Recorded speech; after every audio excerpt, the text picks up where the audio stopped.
Okay, now we're live. We did it. Woohoo! With a new setup. Yeah. Trying something different out. Yeah, so what we're going to do is talk about the Squadrons gameplay while my gameplay is playing. So EA told us that we could, all the people that got to record, basically we can show 10 minutes of footage per mode. So right now this is dogfights. But then there's also fleet battles, and after that we were also allowed to use other game changer footage. So Eckert's Ladder was kind enough to provide me with his. So we're basically just going to let this go, talk about our experience, and I wanted to be able to answer questions for you guys while we do it. Let me know how the volume is, if we need to turn the video up or down or anything. But yeah, let's get started.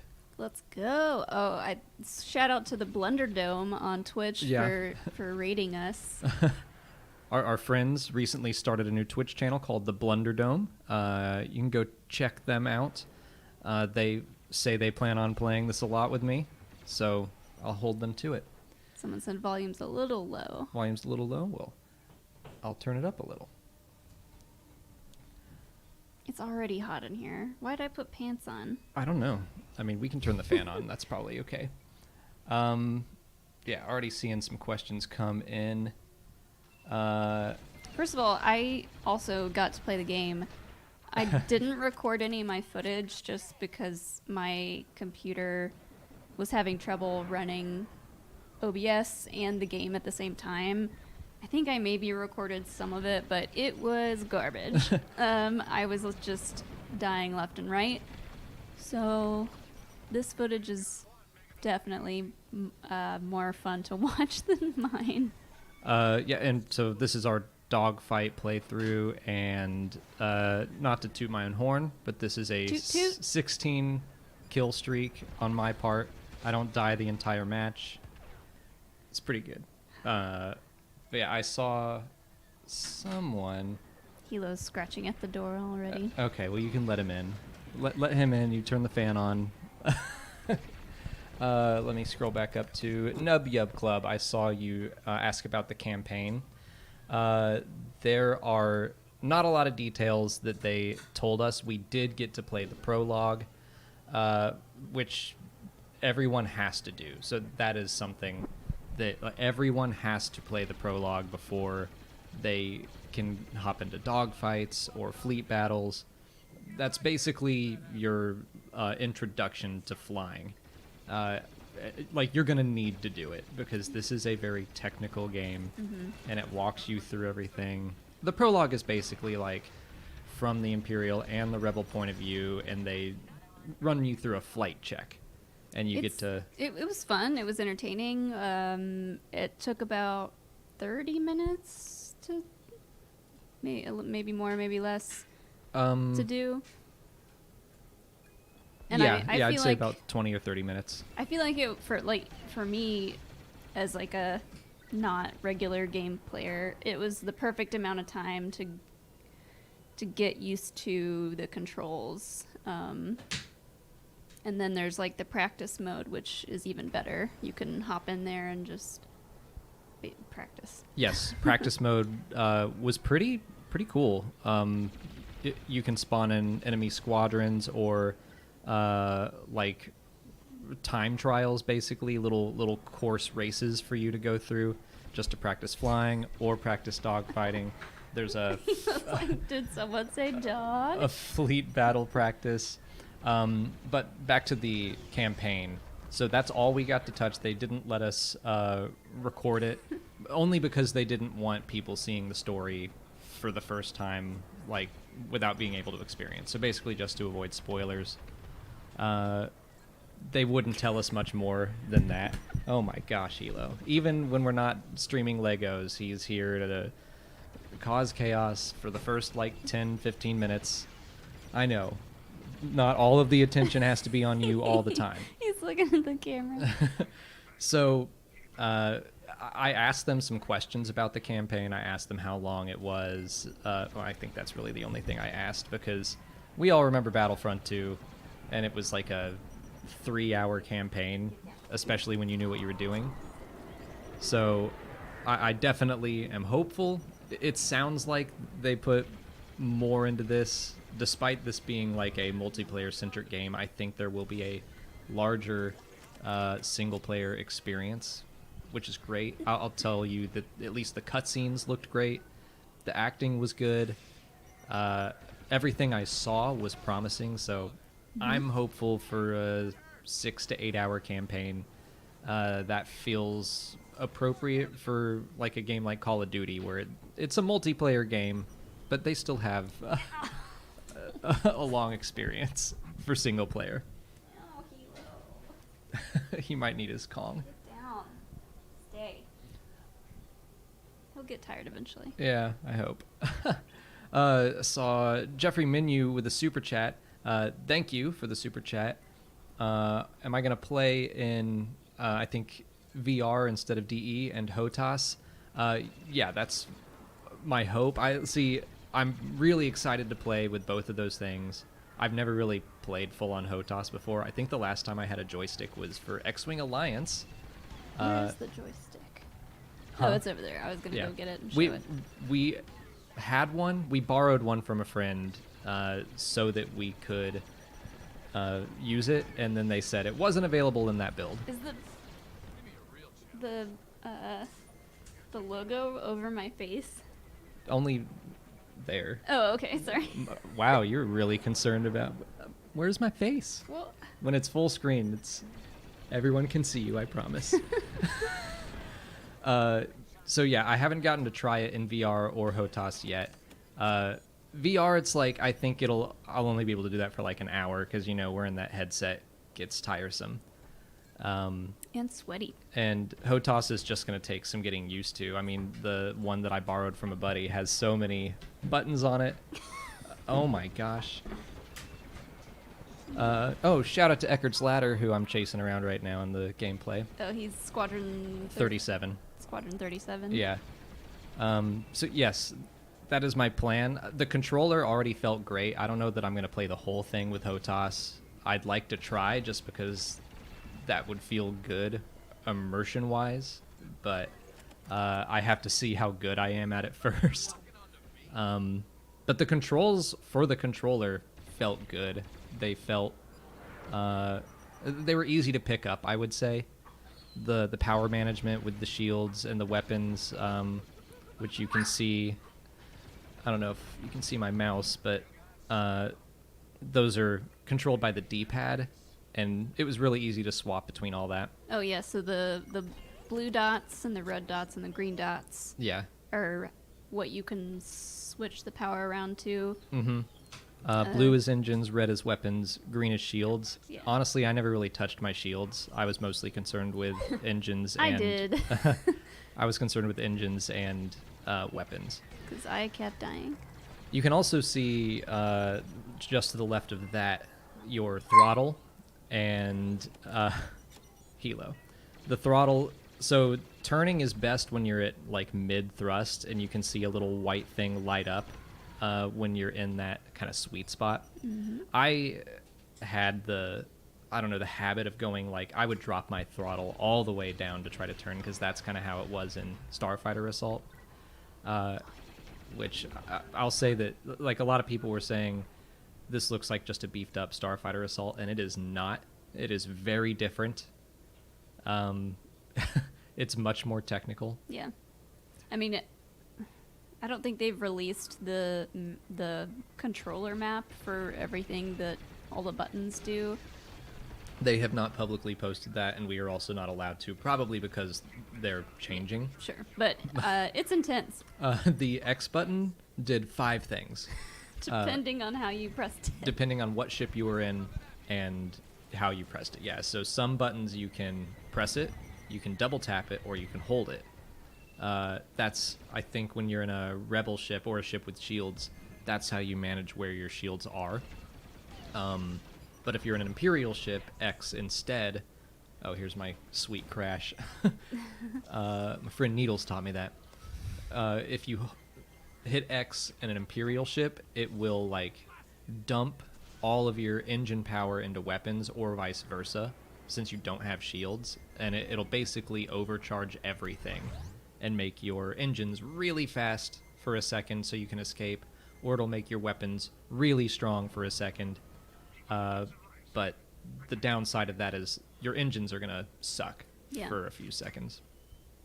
Moving on, we got another super chat from Post. Thank you. It just says toot. I guess because I was tooting my own horn. Toot toot. Well, now we're in. This is fleet battles, and my gameplay is not. It's much worse now. Immediately hit something.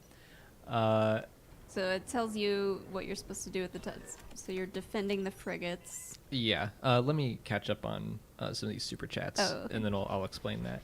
Just, I don't care. 1, 2, 3, 4, 5, 6, 7 full. Thank you for a super chat. If you partner up with 4 friends, will you be able to play just against AI in fleet battles? Yes. They did say you can do that. If you don't feel up to play people online yet, if you don't feel up to play people online, you can just play computers. You can do that by yourself or with friends. I think they said you could do that for dogfights as well. Like there is an offline mode if you wanna do that. He is in rare form tonight. He had a walk in like 100-degree weather and everything. Whoa! My left side is gonna be all scratched up. Ricardo Franco, thank you for the super chat. So, what do we know about the bobblehead variety?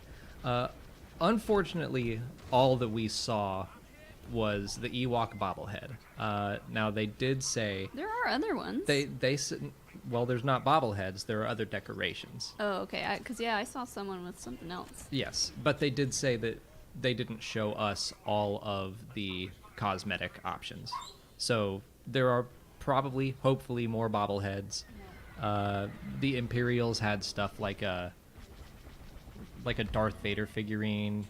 I think there was like a Rancor tooth. No, it was a Crate Dragon tooth, I think. So the Imperials have more like, hardcore stuff. Yeah. And the Rebels had more fun stuff. What do you want me to do with him? I guess give him his other Kong. It's not even frozen yet. Or I don't know. I'm just gonna... well, he laid down. Well, so. okay. So, yeah, bobbleheads, so far, Tugtar the Ewok is the only one known. And all the little cosmetics have, like, little lore attached to them, which is fun. I am hopeful that there will be more cosmetic bobbleheads specifically, but they definitely said there are more paint jobs, there are probably more skins. They just said that they didn't show us all of the cosmetic options. Sorry if that was loud. Yeah, just go get him something else to chew on. He's not going to calm down.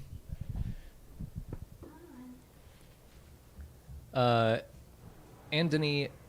oh, no, I'm going to butcher this, and I'm sorry. Iberesh, thank you for the super chat. Is there an option to broadcast or be only heard by your team in sound chat? And is there an option to jam comms of the opposite team? Oh. I don't know. That's a really great idea, though. I don't think... Oh, I tried to fly through the the teeth there. Huh.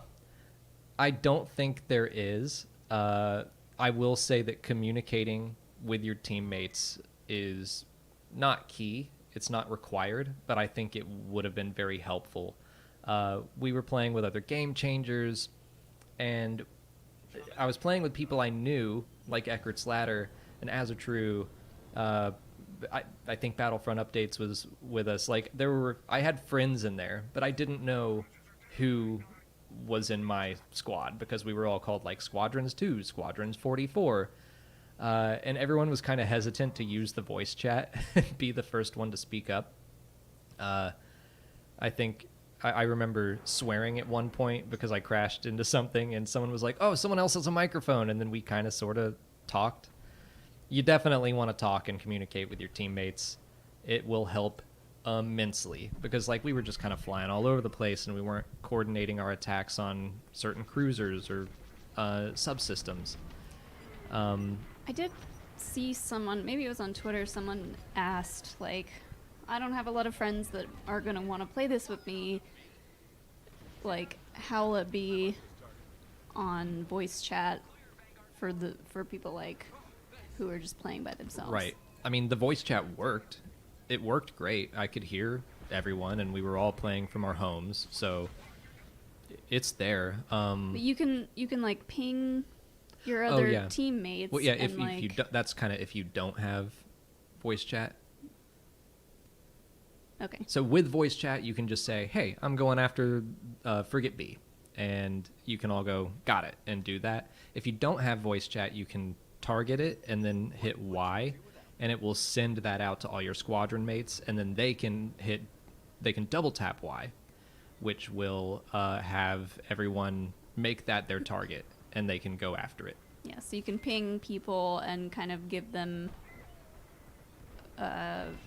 direction without having to have voice chat on. Yes. But for the voice chat, it worked great. I would highly recommend using it because I think coordination is going to be very important in this game. I think, frankly, playing with friends, a group that you know and work well with, I think that's going to be awesome. So Andony suggested like there being something where you could jam the comms of the enemy team. I think that's an awesome idea, but like people can be playing on Discord or something where it'd be impossible to jam them that way. So it would only work if people were using the in-voice chat, and I doubt they're going to like require you to shut Discord down to play this game, you know. Right. So it's a great idea. I don't think it's one they could actually implement. Right. But there are things like ion cannons that'll completely disable a ship. I know it might be here. I get hit by one at some point and just kind of like float off, and you can't fly for a second, which is cool and frustrating. The best part for me was the ability to Oh, that Eckert Slatter just killed me. to That shake monster. off missiles, Yeah. which was nice. I don't know if you talked about that yet, but if it'll come up and say if someone's locked onto you with their missile, I think you can hit, I forget which button it is. B is your countermeasures. Yeah, you can hit B to counter a missile, which I did. I had to do several times. Yeah, I mean, I don't think they ever missed for me. It is something where the longer it'll show you kind of a meter of like, here's how close the missile is to you. Yeah. The longer you wait, the more effective your countermeasures are.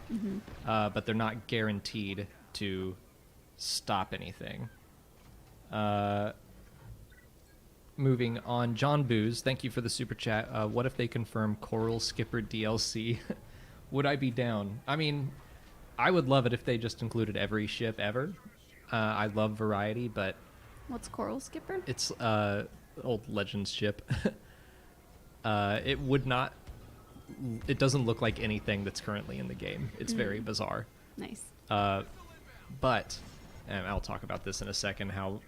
Oh, he did it again. Eckert Slatter killed me a lot. I gave him crap in I think once you guys found out who each other No, I had were- no idea who he was until after the fact. So, obviously, there are other ships like the B-Wing or the TIE Defender that I think would take priority. It doesn't sound like they are definitely planning on releasing them. I don't think anyone's working on that right now. They basically said, this is the game. Yeah.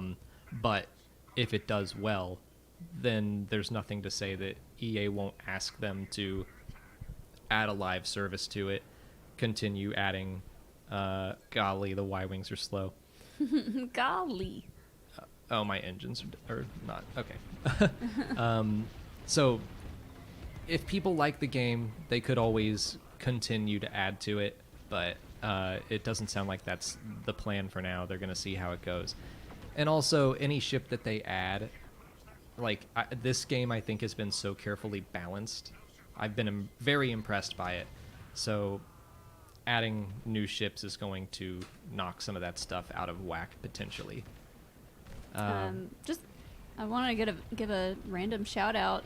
There's like 400 people watching, which is nice. That's more than our normal amount. So thanks for tuning into this live stream, guys. And Yeah. go ahead and hit that like button. Just, just do it. Or, I mean, you don't have to, but it would be super awesome if you did. I'm glad you're here to say the stuff that I ignore. I'm not going to say smash it. Just give it a little love Give it a tap. love tap. There we go. Elijah Neal, thank you for the super chat. I may have also looked at the Knights of Ren before I started the stream just to make sure. Did you really? I knew. And of course he didn't ask yet. When You Die is the Wilhelm screenplay. Not that I heard. I don't remember hearing that. I honestly don't really remember. Well, you can choose different voices, and I chose the hotshot voice. Oh, All right, yeah, Here's Eckert Slatter's footage. I chose the rookie voice. That was cool. You could pick a couple of different voices, and the customization was all really cool. So it is possible. There, he just killed me again. It is possible that some of the other voices could have the Wilhelm as their death knell, but nothing that I heard said that the Wilhelm was in it. Were we able to play the campaign? We got to play the prologue, and that's it. It's basically just I talked about this a bit already, so I'll try to be quick. It's just like a training mission, just to give you a basic sense of how to fly and shoot. Just the very basics of what you're going to be doing. They did say that the rest of the campaign would continue to teach you new things. It'll teach you how to drift and do all of those different kind of advanced moves. It'll teach you how to play the U-wing, which I would say that was like the hardest thing that I was trying to pick up. I didn't play the U-wing very much. The support ships. Yeah, so the U-wing and the TIE Reaper are both just very different. They're meant to be the healers of the group. They can resupply, recharge your shields. So they were just different. Everything else felt like a straightforward ship, but not the support ships. That'll take some work. But if you play through the campaign, you're going to learn it. The prologue will give you the basics, and then that unlocks the rest of the game. Oh, I didn't finish reading his question. He has a question Yes. nothing to do with Squadrons, but do I know the Knights of Ren? Ushar, Cardo, Aplek, Vikrul, and Trudgen, and Ikruk. You did it. You did Or, it. wait. Kuruk. Kuruk. Yeah. Finally. 8 Young Nasty Man 8. Does the PC have joystick support? Or the PC version? Yes, it does. We talked about this already briefly. Oh man, Eckert just did one of the drifts. I never learned how to do that. He managed to do that? Yeah, here I'll back it up. He knew how to do it. I did not. I was just focusing on surviving, but he's like being chased by someone, and then he drifts here in a second. Okay, so he does that boost, and then he hits the brakes. I backed it up too much. It'll come back.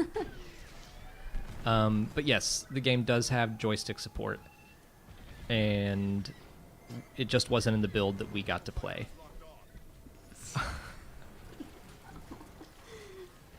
There it is. This is just gonna be my That's your stream experience. this is my job for the rest of the stream, is to counterattack Hilo. There's like this, we wake up, we walk him. Oh, I might have to bounce. Okay. You might have to do this one solo. Okay.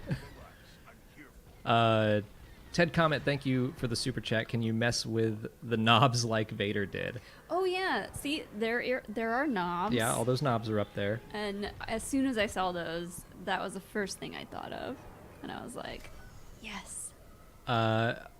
Well, I didn't fly much in the Imperial side of things. I don't think that you can manually mess with them. No, though. you can't. But it might. But they're there. There's probably an animation or something that, or an emote. I don't know.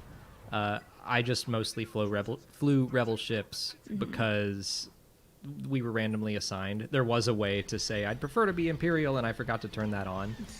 So I only flew in like a TIE fighter and an interceptor for a little bit, but spent most of my time in the New Republic ships. Yeah. I flew the TIE fighter a little bit, I think, when I first started playing, but the visibility, it's better than I thought it would be, but it's still not as good as the Rebel ships. Well, the A-Wing is the best, but I honestly, like, I never had an issue with visibility, I felt. Like, you can see here with the interceptor cockpit, the whole bottom half is open. You don't really get that with the Rebel ships. And, yeah, the interceptor wings are in there, but I don't know, you just kind of forget that they're around. You're so focused on what's directly in front of you that it's kind of fine. Yeah. Arkham Prisoner, thank you for the super chat. Video liked because Molly told me to. Haha. Thanks for the like and for the super chat. Thank you. Caleb Diaz, thank you for a super chat. Any plan on wearing the Biggs helmet when I play? Probably. I mean, I'll probably do it as a joke. I'm also, my friends are challenging me to grow a mustache, or at least my best attempt at one, which I probably have to get started right now. You can do it. Yeah. I believe in you. The helmet has like a visor on it, which makes it very hard to see. So that would make me have a pretty big disadvantage while playing. But, you know, I'll probably do it for a round or two just for funsies. Gun Griffin, thank you for the super chat. When did I learn of X-Wing versus TIE Fighter? I noticed till last week no Star Wars channel seemed to know of the 90s series at all. Oh, I think X-Wing Alliance was my first X-Wing game, and that's the last time I used a joystick. A protocol droid head? Oh, yeah. So instead of like the bobblehead in the top right, Yeah. that's kind of one of the Imperial decorations. That's But yeah, I've played all of the old X-Wing versus TIE Fighter games. Alliance was my first one, but then I went backwards and I played through some of the rest. But yeah, like a lot of the people who were involved in this game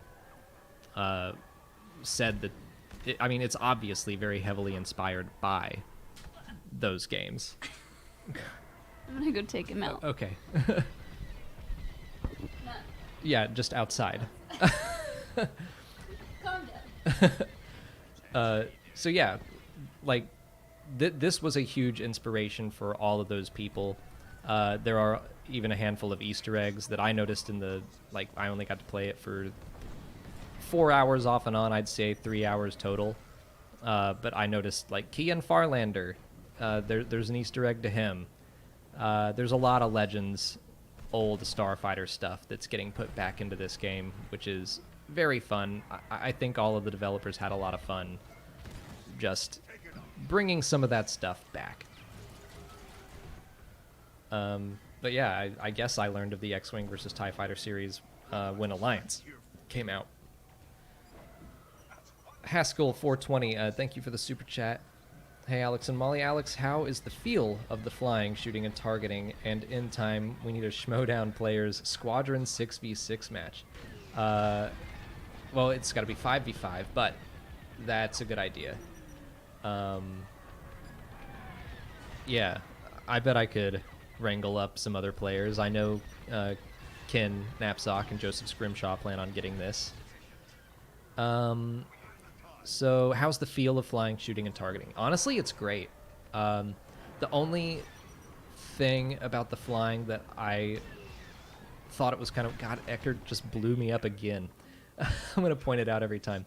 So when you're far away from something, I do feel like the flying felt a little slow. It's something that I got used to, but the second you get close to any object, you're like, oh, I'm going too fast. So it's just this weird kind of balance. He's after me again. I'm gonna yell at Ecker. I should have watched this first. I'm gonna have to yell at him for making me look like a fool. So, yeah, That's the only thing that I kind of noticed about the flying, was that it felt a little sluggish at first until I was like flying, skimming across a Star Destroyer, and I was like, I'm going way too fast. I cannot handle this. So yeah, overall, I think the flying felt great. It definitely depends on what starfighter you're flying in at any given time. The A-Wing was my favorite to fly. I spent most of my time in it, and on the Imperial side, I'll probably spend most of my time in an interceptor. X-Wing was also good. Y-Wing, it's not as sluggish as I thought it would be, but again, there's also all of these components and stuff that you can swap in and out. So if you're feeling like the Y-Wing's a little slow, you can sacrifice some firepower for greater maneuverability. You can really customize your ships to, kind of do what you want them to do, make them feel a little more your speed.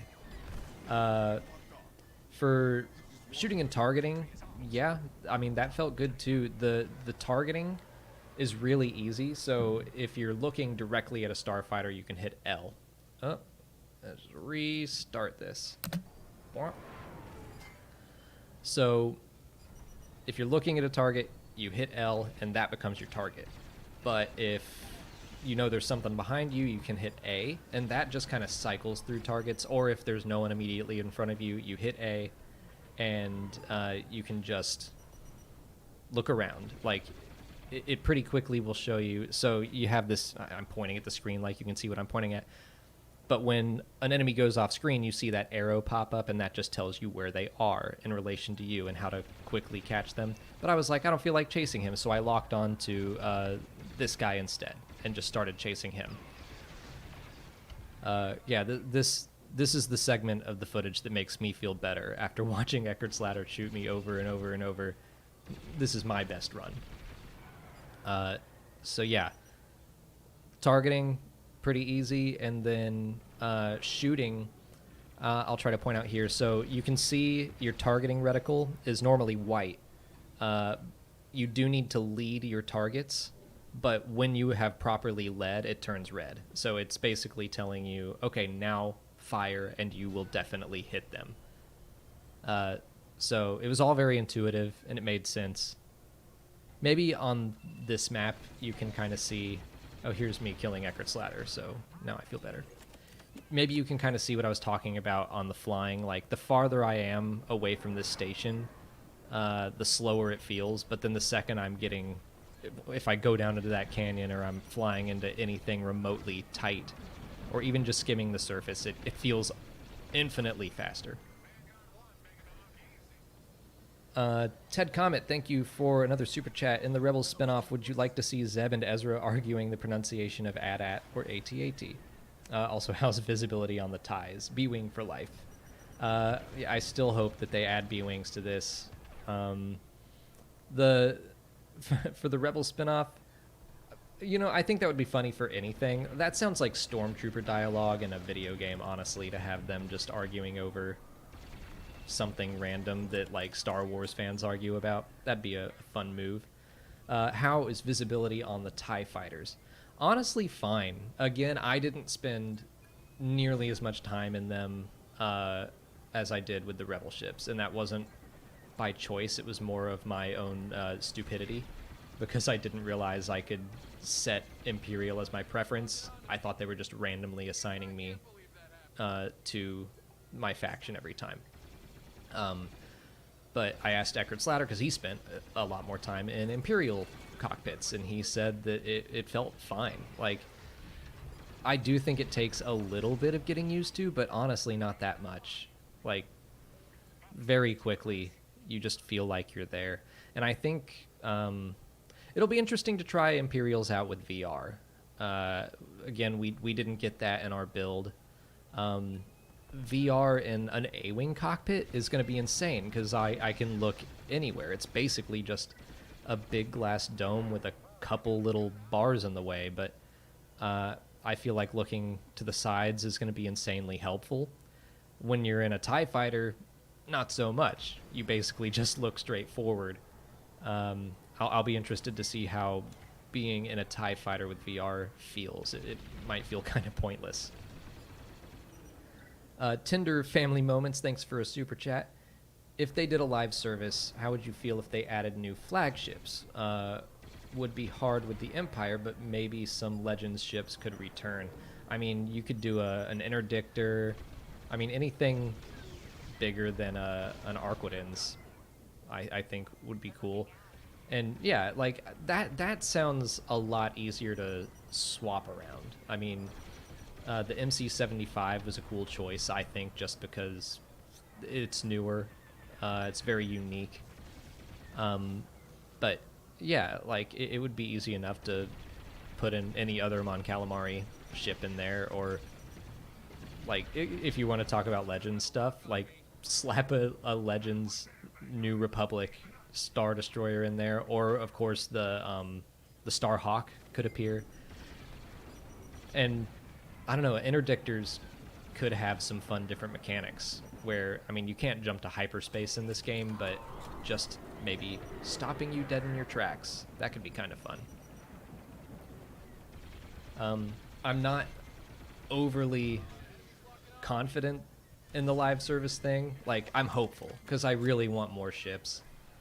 Something that I want to happen, which this couldn't even be in this game, but someone in a Q&A a while back suggested like a build your own ugly mechanic, which that sounds like so much fun, to slap together parts from an A-wing and a TIE fighter and a B-wing and just make your own weird ships. That sounds like it would be a lot of fun, but that would have to be in like a sequel because that's a whole new set of mechanics. Let's see here. Comics VR. Do I think HOTAS controls are going to be fun? I think so. I remember liking it back when I played X-Wing Alliance, but that's the last time that I have ever played with HOTAS. So, yeah, like, again, I borrowed a set from a friend because I don't want to dump all that money if it's something that I'm just going to be awful at. I will say I was really excited to play with a joystick, but playing with the controller felt so good that I was like, well, maybe not.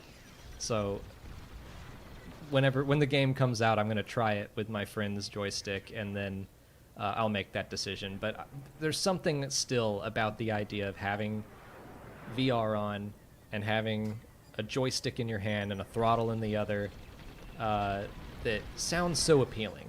And I will say, so I mentioned it before, you can see the throttle there on the left side of my dashboard. In the middle is your sweet spot, they called it, when you're turning. It'll make your turning radius the shortest, the fastest, easier to shake anyone pursuing you. It was really hard to know when you were at that midpoint with a controller. It makes like a tiny sound and it kind of lights up, but like your eyes aren't there. With a HOTAS throttle, like, you'll know when you're in the middle. That I can see being a lot more advantageous. Sweet spot gang, Francesc Del Arca.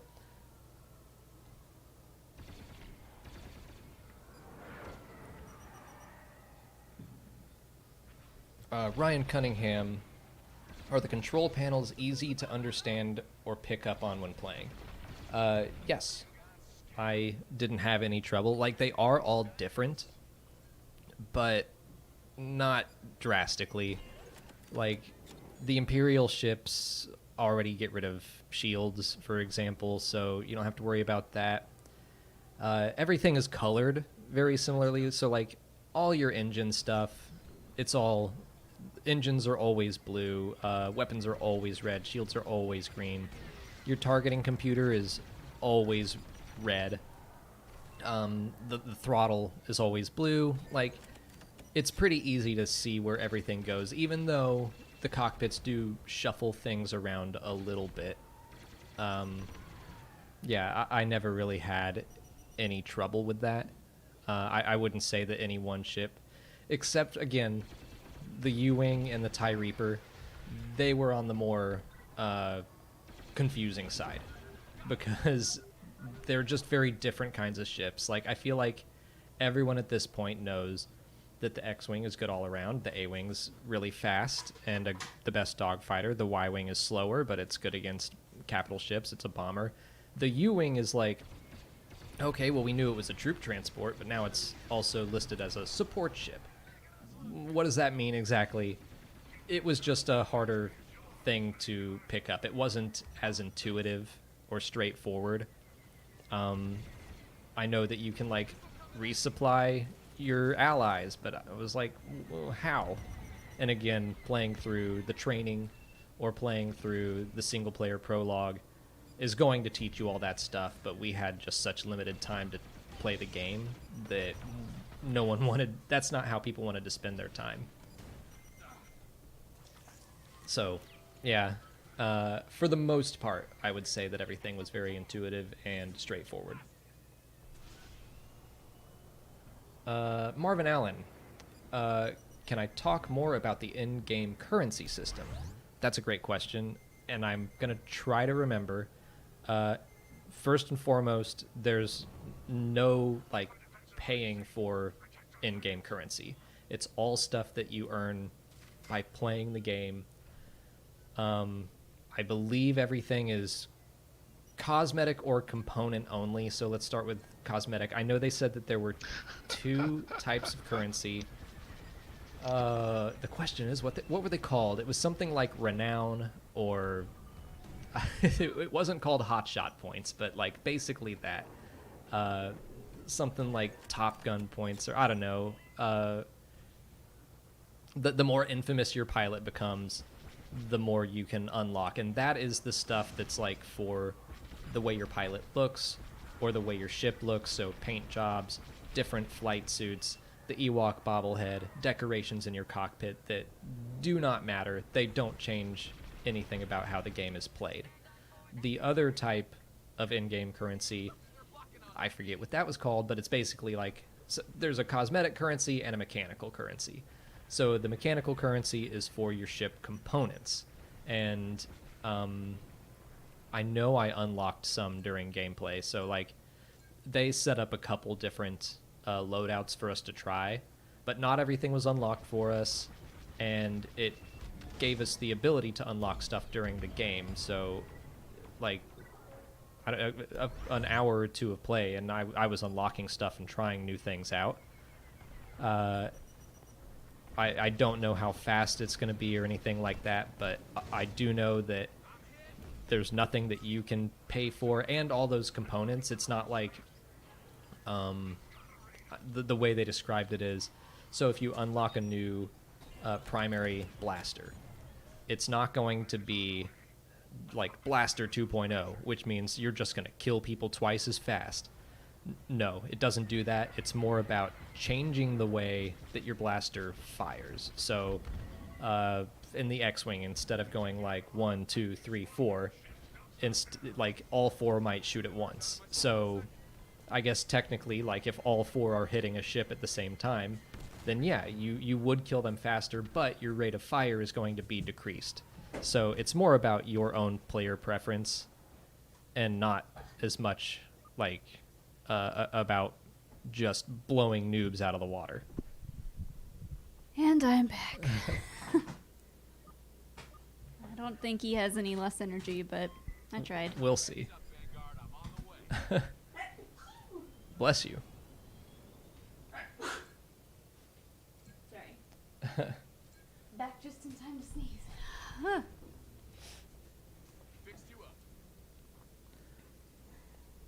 Wayward Son, why do I think EA decided to do a smaller $40 game? Do you think they'll expand it more with paid DLC in different eras if it's successful at launch? Like, again, with the DLC, they're trying to say that, like, this is just the game, and that the fact that it's $40, no one said this. I wouldn't be surprised if it were a bit of a play to, like, regain some goodwill in the community after, like, Battlefront 2. That's just my own speculation, because it seems like a full-fledged game to me. I mean, you're getting the story. I guess there are just 2 multiplayer modes, so maybe that has something to do with it, that I just don't know how the game industry really works.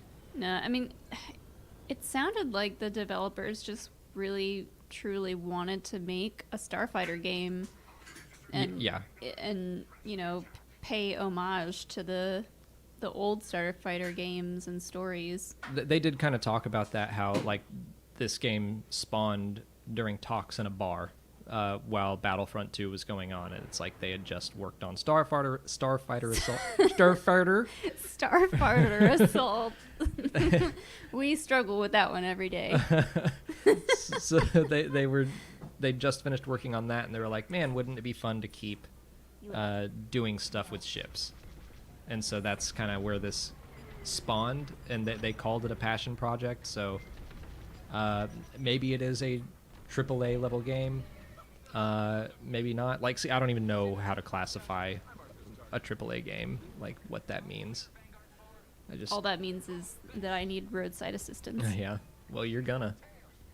What? Oh, I'll need skyside assistance. Yeah. Where's Pippin, by the way? I keep hearing him meow. I have no idea. Rick Villanueva, thanks for the super chat. Did I try spinning? You heard it's a good trick. Yes, I did. I mean, how could you not? I think everyone was just, the second you get in the cockpit, you're like... I mean, yeah, I was spinning not on purpose, just because I was trying to get used to the controls, and I ended up spinning everywhere I went. Yeah. But something interesting that, I don't know, like, I'm not crazy about this mechanic, but you can just, I forget what it's, there's like pitch, yaw, and roll. So you don't have to roll to turn faster. Like, you can just turn left and right like you're driving a car. The reasoning behind that being that they said they were trying to just follow... Pippin's stuck somewhere. Okay. Molly's going to go save our cat. He's stuck somewhere, apparently. So you don't have to roll your fighter in order to turn like you would an actual jet fighter. So it's not a flight sim, like, in that realistic sense. They said they were more following Starfighter, Star Wars physics rules, and that's fine. But I do kind of miss having to do the whole roll and turn. But there are enough other technical mechanics in this game that you don't... I'm not going to whine about that. Ted Comet, thank you for the super chat. Can I name all the bounty hunters in Empire? Boba Fett, Dengar, IG-88, Zuckus Forlom, and I almost just said Trandoshan. Bosk. Just Trandoshan. Gun Griffin, thanks for another super chat. It's $40 probably because after 2001's Free Space 2, a Game of the Year space sim title flopped, no AAA studio has made a space sim. This is a gamble. Interesting. See, yeah, like right there, that's way too deep into like the game industry for me to have ever known that. I mean, so that's really interesting. Isn't any video game a gamble at this point? Technically, but like... It's the same as, the movie studios, where if you hit something that's really working, they're going to start cranking out sequel after sequel and games that are similar to it. Mm-hmm. So yeah, that's interesting. So this is like the first major flight sim game in 19 years? Wow. Well, Star Wars flight sim, right? No, he's talking about Free Space 2. Oh, okay. Well, there's been no space sim title, I guess. Gotcha. All right. Interesting. So what was your favorite, of what we played, what was your favorite ship to fly? And also, like, did you prefer dogfight or did you prefer the fleet battle? I mean, selfishly, I'll say A-Wing and dogfight. That was my favorite mode, but that's only because that's what, like, I did really, really well. Do you think it's going to be extremely hard for people to work together as a team to get stuff done in this game? Or do you think it just has a bit of a learning curve and that people will catch on pretty quick? I'm gonna build to that answer. I'll say like dogfight is super easy to just hop in and play. Like I think everyone did fairly well in that. That's where I was excelling because you don't have to worry about anything except shooting down your enemies. It's only 5v5. There's no AI in dogfights. You're just fighting against other players. Fleet battles is completely different. And I think they said that you have to play dogfight before you can do fleet battles. So there's like this, you have to play the prologue when you first launch the game. They're going to teach you how to fly. Then you have to play dogfights just so you can get some of that under your belt. Then you can go into fleet battles, and even then you're probably not ready. I mean, like, I think we got really, really rushed and just thrown into the deep end. And you're going to have the benefit of all of us telling you about our complete and utter failure. Everyone talked about, so what I'm doing right now, I got lucky that that one was already exploding. But anytime you're fighting something that's not a fellow fighter, if you're flying against a cruiser or a Star Destroyer, they will rip you apart. Yes. So in Starfighter Assault, there's that map where you are trying to blow up a Star Destroyer. And you basically have to... There's like one objective that lowers its shields, and then you have a time limit to actually damage it and destroy it. In this, you have your morale, and when your morale's high enough, you can go attack the destroyer or the cruiser or wherever you are at that point. And I think all of us were under this assumption that we had to really fly right at this thing and dish out as much damage as we could before time ran out. The thing is, there's no timer. It's just this morale thing. So every time you die, your morale goes down, and when it goes down far enough, like it just did here, it tells you to fall back. And that's kind of like, basically it's much more important that you stay alive. So back in my footage, you see a lot. Like, I would just hop in a Y-Wing and fly straight at the Star Destroyer and just try to dish out as much damage as I could before I died. And that's a horrible strategy. And everyone was doing it. Everyone was talking about, like, man, the Star Destroyers were really chewing me up. Well, I feel like the developers are, like, they made the Star Destroyers to be extremely hard. Yes, they did. To destroy. And rightfully so. Yeah, I mean, that if you watch Star Wars, like, it's not an easy task to take them down. Yeah, well, what I was realizing, like, I don't think anyone got the sense that, like, oh, this game is unbalanced. It was more just like, oh, we're not doing this smart. Yeah. We're not doing it the way, like, the game wants you to stay alive. Like, ideally, you would stay the same pilot the whole time, and morale could still shift up and down. But yeah, it's just that flying straight at a capital ship and dishing out damage is a bad idea. You need to, like, strafe it, and you're going to whittle it down, but if you keep doing that and your entire team stays alive, you're never going to run out of time. Like, if you just have bombers, like 2 or 3 bombers making passes, and they're just doing that over and over again, at full speed, and like they're dodging and weaving a little bit, but then you have a couple A-wings and they're providing support and making sure that your Y-wings don't get shot down. You could destroy a Star Destroyer in a single go. Yeah. It's just... He's panting. I know he's tired. I know you're tired, Hilo. Lay down. So yeah, it's more important that you stay alive.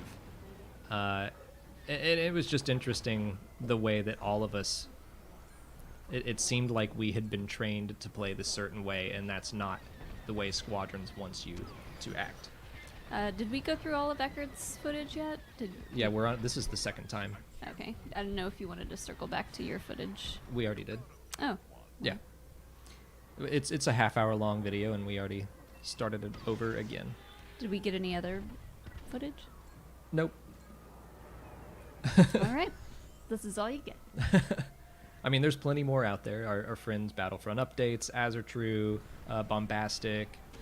Cinematic captures. Cinematic captures, of course, put together like an amazing...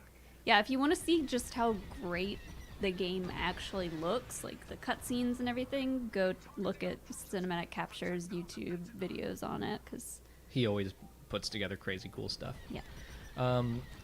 Kunks990, thanks for a super chat. Are we excited about the electric and lava maps? Good lord. He's just Healer's tearing just stuff tearing up apart. his blanket apart. Yes. I think the electric map sounds really intriguing. I should point out, like, we only got to play 2 maps.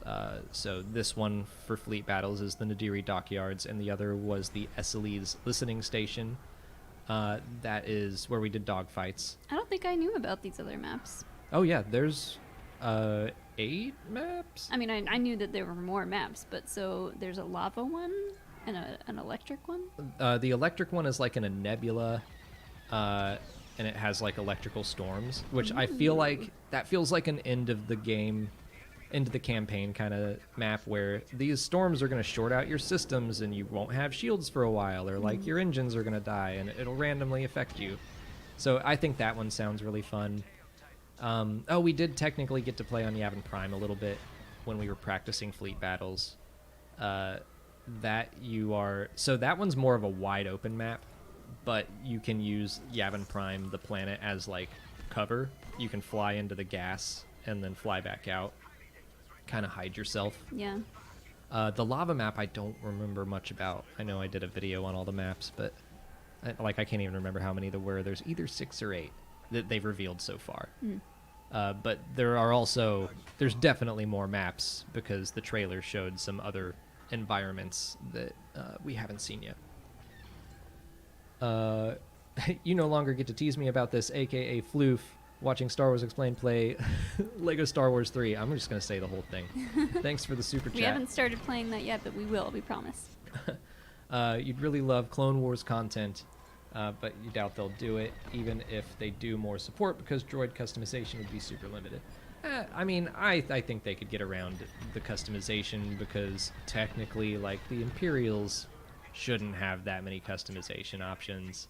I don't see us getting Clone Wars content for this game. We got it for Battlefront 2. I agree.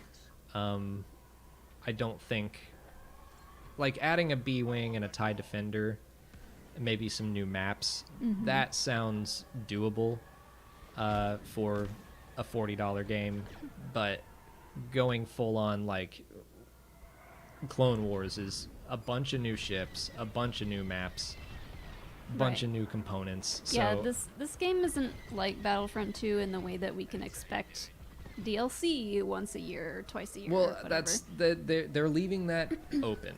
They said never say never, but they also basically were like, we'll see how this goes. Don't get your hopes up. Yeah, I would say don't get your hopes up, but they said never say never. So, like, it's possible.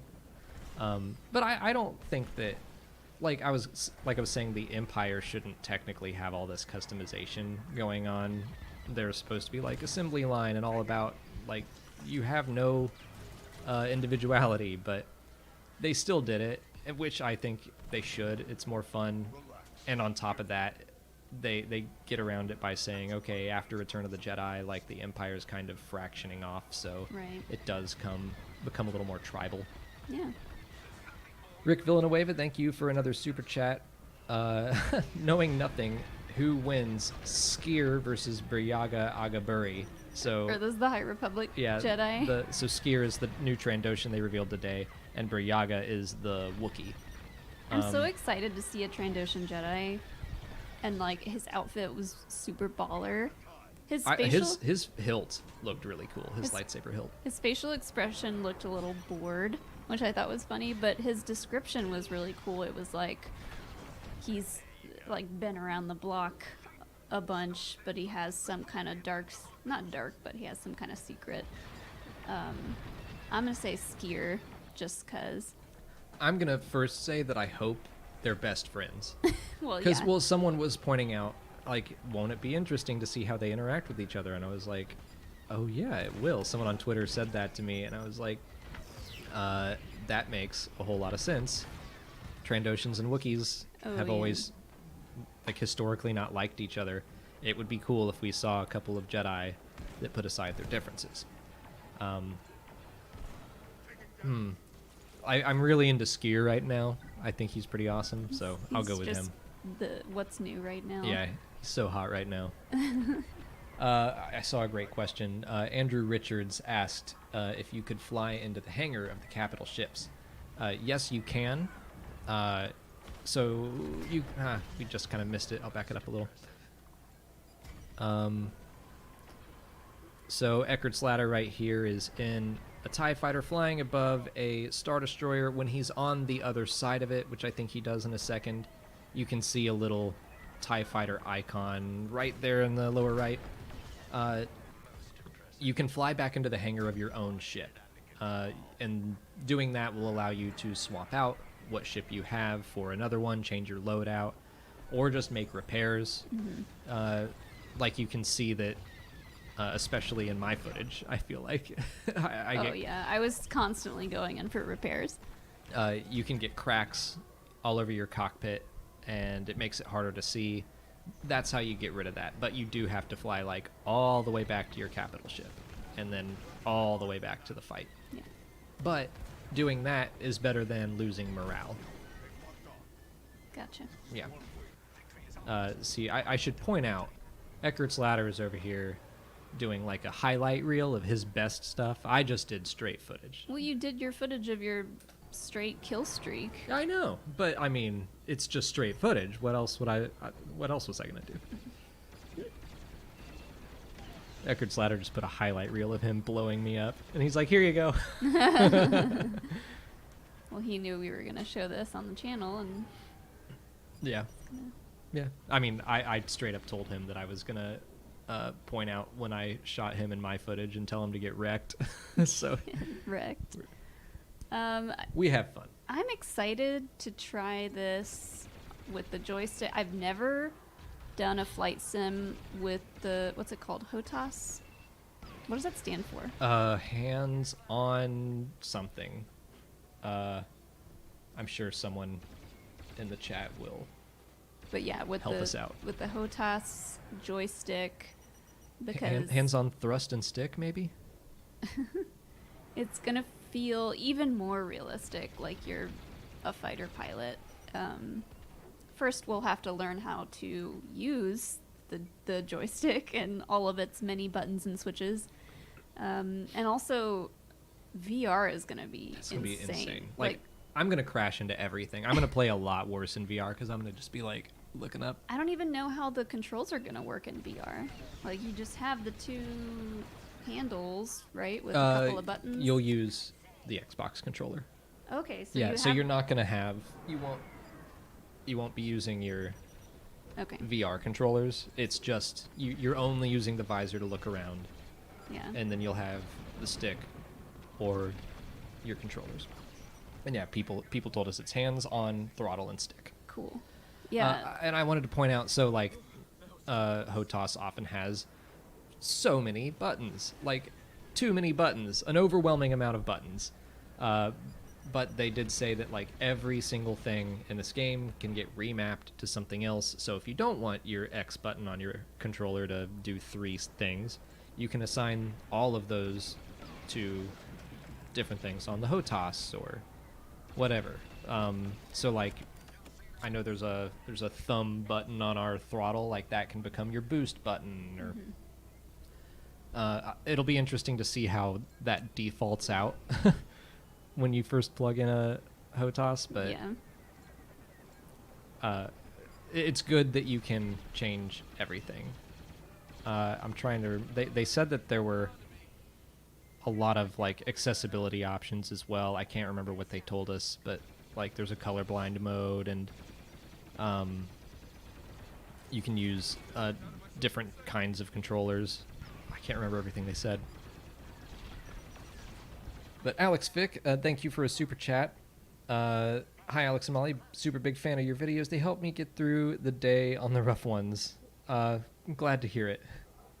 Can you ask a question related to YouTube? Sure. I'll look back up in the chat and see if I see it. You don't have to do another super chat. Someone I think in the chat earlier was asking about the Ewok's name, Oh, Tugtar? Tugtar. Yeah, that's like Do we know who that is? no. He is created for this game. Legend has it that he took down like an outpost on Endor by himself.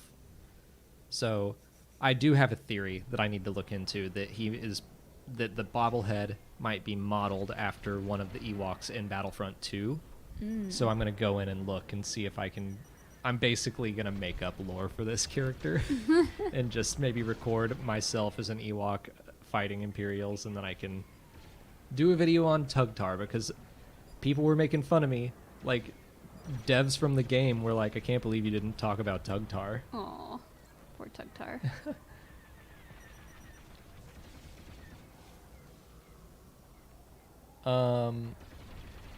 Okay, Alex, I see your question. You were curious how long we were doing YouTube before we got monetized. Well, I think the rules are now that you have to have, 1,000 subscribers. and a certain number of watch hours. So we started in 2015. I'm pretty sure we were monetized on day one. Like we got in Yeah, we right didn't before have those rules. right before they set up and changed the rules.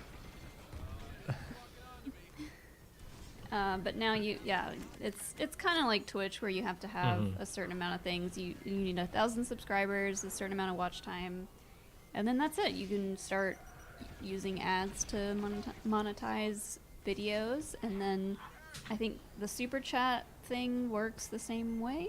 I don't know. I probably should. I think it's the same rules. You like after you hit 1,000 subs and whatever watch time. They might have their own streaming requirements like Twitch does. I'm not sure. Hey, Hilo. And he is just desperate. He's nuts tonight. Francisco Javier, will I be able to fly as an Ewok? Don't know yet. They did say that they haven't put all of the options into the game, or into the build that we saw, so that there would still be some surprises. I mean, the trailer shows that they're like Duros, Twi'lek, Trandoshan skins, but who's to say? I would be surprised if there were an Ewok. Marvin Allen asked if you could nickname your squadron and or call sign. Not that I saw. I assume you'll be able to do your call sign. Well, Maybe. well, like your username would be different, but in the game, everyone, like, the VOs in the game said like just Vanguard or Titan, I think is the Imperial Squadron. So that's all that they recorded. So I think that if you're on the New Republic, you're just called Vanguard. If you're on the Imperial, you're just called Titan when you're in game. I was hoping that there would be a way to like make your own insignias and titles your own squadron, but that probably, I wouldn't be surprised if that starts to get a little iffy with Lucasfilm, where they're like, now are all of these insignias canon? Like, no, obviously they aren't, but I feel like they should loosen up a little bit when it comes to video games and just let us have our fun and make our stupid squadron names.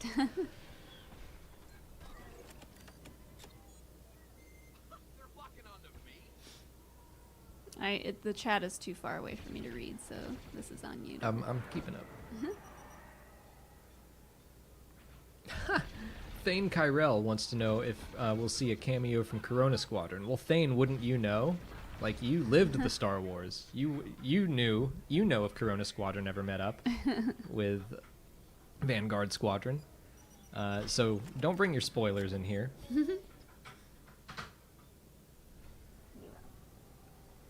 Probably go for another. We'll let this footage finish up one more time, about 20 more minutes, and then we'll call it a stream. Cause Hilo's having a day. He's having a day. Is he chewing on your chair now? Yes, he loves to do that. I think he knows that we tweeted about him yesterday, and he thinks he's the star. Oh, Yesterday was the year anniversary of us getting Hilo. So his birthday was in May, but we got him when he was just over 2 months old. And now he thinks he's such a diva. He wants his screen time. Maybe he wants some more of that doggy ice cream that we have. I think we still have some. Ian Anderson, you've been waiting for a proper Starfighter game since X-Wing Alliance. Hey, I feel like a lot of people are talking about X-Wing Alliance, and it makes me happy. Nice. Like, I have such fond memories of that game, and I'm sure that makes the devs happy too. yeah, and I think that was the first game, maybe only game, where you got to be in the Battle of Endor and you got to fly into the second Death Star, and that's like all that I wanted to do. What can you tell us about the different equipment slots or ship abilities? So we, in our build, they didn't just like unlock everything for us. I was kind of hoping they would, so that we could just play around with loadouts.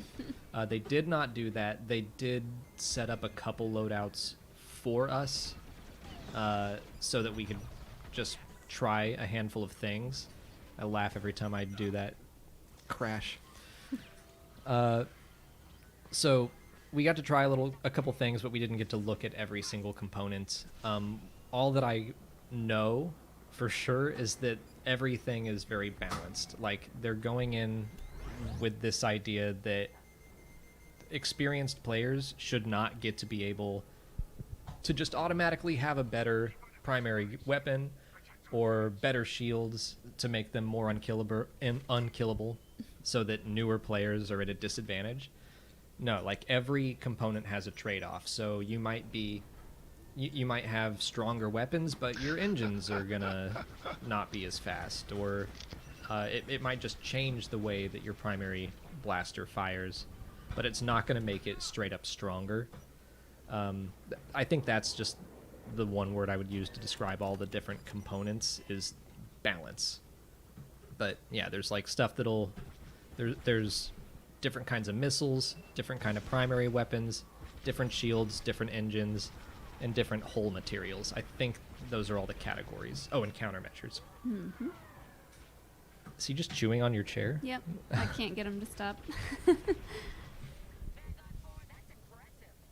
Stop it. Duh. MJ Allied, thank you for the super chat. Just keep up the good work. MJ Allied, thank you, man. Thank you. We'll try to. William Long, thank you for a super chat. Played X-Wing Alliance a lot as a kid. Squadron similar to Alliance from what you've seen. I should pop it back up. I have it on Steam. I should just open it up and see how it feels. I would say yes, this feels like the old X-Wing games to me. I think Alliance... Hilo. I think Alliance had a third-person option, and this one does not. I seem to remember Alliance having third-person. There's no third-person option here, so that's maybe the biggest difference, but no, it felt good. It felt like sitting back in the cockpit for those kinds of games. I'm hopeful that it gives us a map kind of like the fly into the second Death Star like Alliance did. Mm-hmm. It won't give us exactly that, but the trailers certainly seemed to show off some tight spaces that we would be flying through. I like that question from Marvin Allen. This one? Yeah. Marvin Allen says, this is probably unlikely, but will there be any promotional material for Squadrons like a book or comic, or are the Alphabet Squadron books enough? Haven't heard anything either way. I think that it's probably just going to... If we haven't heard anything by now, I'm guessing no, because the game's just over 2 months away. So, yeah, I would be surprised if we heard anything all of a sudden. And, yeah, Alphabet Squadron, those books have already tied in with the game. I always think, though, that it makes sense, especially with a game like this where there's going to be customization and different characters, like our own character. I think it makes sense to do a novelization of the story. Yeah, But I mean, maybe somewhere down the line. it's like, I don't know, I kind of miss video game novelizations like The Force Unleashed used to do, or Yeah. like it's always a nice touch. I don't think there will be early access, not that we know of. Someone was spamming that question. Oh, okay. Well, So I thought I'd put it out there. yeah, not that I know of. Oh my gosh. I didn't Pippin is still in here. We need a pet cam. I wonder if people can see the duel of the fates back there. Pippin and Hilo. But Pippin had the high ground, so. Lewis Cornwall. Does anyone remember Jedi Starfighter? I never played that one. I have it on Steam too. I have all of the Steam Star Wars games, so like I should play that. Hey, Jake Berlin. Good to see you. Just joined, not sure if this was asked. What's the hardest ship to fly? Please don't be the A-Wing. It's absolutely not the A-Wing. The A-Wing is my favorite ship to fly so far. I spent most of my time in it. The U-Wing and the TIE Reaper are the most difficult because they're just not as straightforward. Their roles are a lot more confusing, harder to understand and execute on. Oh my gosh. This is why people tune in to see Hilo mess everything up. I'm trying to just get him to sit in my lap. Yeah, I don't think he's going to do that. We might just have to wrap this up. Oh boy. But But I did want to say, and Mr. I see your question. I'll come back to it. I do want to say I'm going to do a Q&A just about this next week, because I know that some people don't have the time to just sit through like an almost hour and a half long stream where I'm rambling. So I'm going to take a lot of these questions and answer them in a more straightforward fashion. And if you had a question that wasn't answered, you can leave it in the comments of this video or in the comments of the Q&A that's coming in. I just dodged my head along with the gameplay. Just leave the question elsewhere in the comments, or if you're a patron, I made a thread for it. I want to just be able to have a more concise answer to all these gameplay questions people have, but it's also fun to just be able to answer these in real time and kind of watch this footage along with you. yeah. But I saw Mr. ask what I thought of the prologue. It's about half an hour long.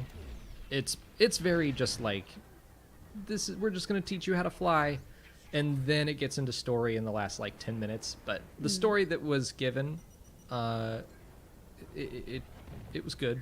I liked it a lot. Yeah, like they said we can talk about it, but we don't like to talk about spoilers, so I'll just say that it takes place immediately after Alderaan, and then after the prologue, There's a time jump. yes, then after that it time jumps to after the Battle of Endor. So first it's right after the Battle of Yavin, and then next it's right after the Battle of Endor, and that's where the rest of the game takes place. I believe they said 3 months after Endor, before the Battle of Jakku. I don't know if it could end on Jakku. I have no idea. I kind of hope it doesn't, just because that's like what Battlefront 2 did. Yeah. But yeah. Okay. Thank you guys. Hilo, do you have anything else to say? He might genuinely bark very loud in the oh, now you're calm. Stick a microphone in your face and you're calm. Great. Tell me more. He's going to fall asleep the second we turn off the stream. I know it. Thank you guys for hanging out. The Blunder Dome said great stream. Thanks, the Blunder Dome, aka our friends who just started a Twitch channel. And if you want to watch some idiots play some video games, that's a great place to do it. And sometimes we'll be playing games with them. I'm one of said idiots. And I'm sure we will be streaming Squadrons in a couple months when it comes out. But yeah, thank you for tuning in, for all the super chats. You guys are amazing and very generous. I see a lot of people just saying that Hilo's the best, and I mean he's a sweet boy, but he's the worst right now. He is a troublesome boy right now, and he knows better. You guys would have gotten way better content from us today had he not been. I think they all disagree. This hyper. Well, My arm is all scratched up, but that's okay. Okay, one more question, just because I saw Lewis Cornwall reminded me of something that I really actually liked in the game. Crash mechanics seem weird. They're a bit like bumper cars at the moment. Surely with no shields, TIE fighters should crash and burn. I actually really liked the way crashes were handled. If you're low on damage and if you don't have a shield, yeah, you're not going to last long bumping into things, but... Hello. But it's not like instant death, which I appreciated. I'm used to so many things where it's like you just clip one little piece of debris and you just explode. Not in this game. You could see in my footage that I like bump around on some things, and I really appreciated that aspect of it. But yeah, I doubt TIE fighters will last nearly as long. And even A-Wings don't. Like, it doesn't take a lot of hits, but it's a little more forgiving, and I like that. Okay, now for real. Chris's Cantina is making fun of me. Let's finish the stream. I didn't finish the stream. I'm finishing the stream now. We're gonna go. We'll take him for a walk. God. Quiet. Thanks for tuning into the stream, guys. And for putting up with our dog. May the force be with you.